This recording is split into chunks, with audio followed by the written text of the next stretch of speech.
Hey everyone, today we're going to talk about form. Form is when a shape that is flat has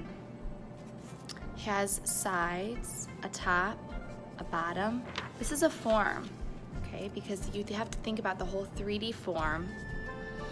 And we're going to talk about how we can draw a form on paper. So how do we make a 3D form look 3D on our piece of paper? And some of the things we're going to focus on today is shading and line and space. So two things we're going to be inspired by are artists Kevin Box and Jeff Kuhn.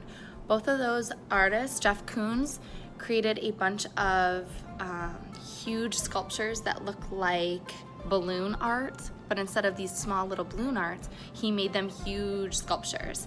And Kevin Box was able to make huge sculptures of origami. So what's really cool about those two artists is they took something that's normally so small and they blew them up. And so sometimes artists can really get their message across just by changing the size of their artwork. So today we're gonna change, instead of making them 3D, we're gonna try to make them 2D, but we're going to try to make them look 3D. All right, so let's go ahead and get started on this illusion. All you'll need is a pencil, eraser, and paper. First, let's go ahead and make the head. So I'm going to make like a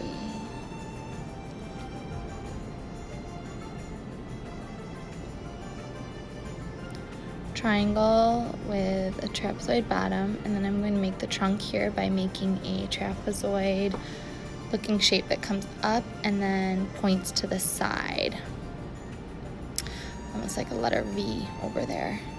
Then you're going to make the body come down on an angle, add the leg, and then a line over the other leg.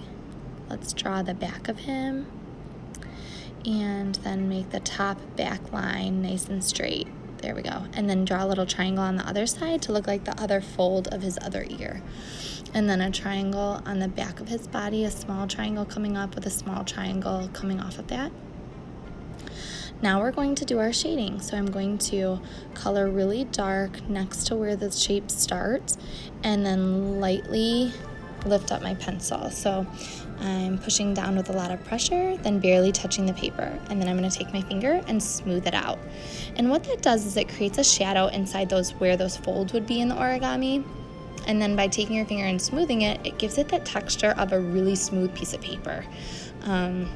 You don't want to see your pencil lines in this. And all I'm doing right now is using my eraser to lift up where I want folds to show. So anywhere where I think a light is hitting that paper and looking really bright, I'm going to just use my eraser to pick the pencil and back up.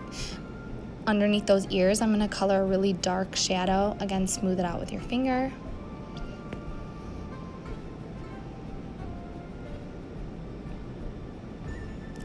And underneath his ears, also adding a nice dark shadow along his legs, coming down, shading it, pushing down with like a medium pressure, then blending with my finger.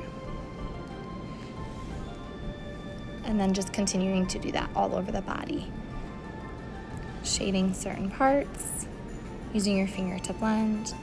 And then just look at your composition. If you feel like there's a part that has a lot of shadow, you can always kind of add some shadows on the other side just to kind of balance out your picture and make your composition more rich. Again, I'm just defining some of these lines a little bit more. As you use your finger to blend the shading, it sometimes takes away from your sharp edges and your sharp lines that you've created with your pencil. So just going back at the very end and making sure you're sharpening up those pencil lines is great to do.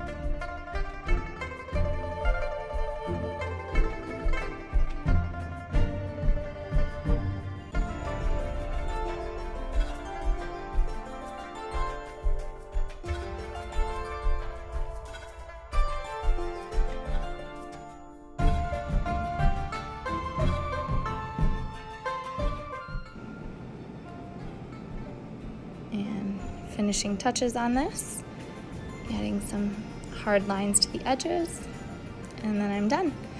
Here's some examples of a hummingbird or a crane. If you'd like to see these videos, you can go to my YouTube to learn how to do those.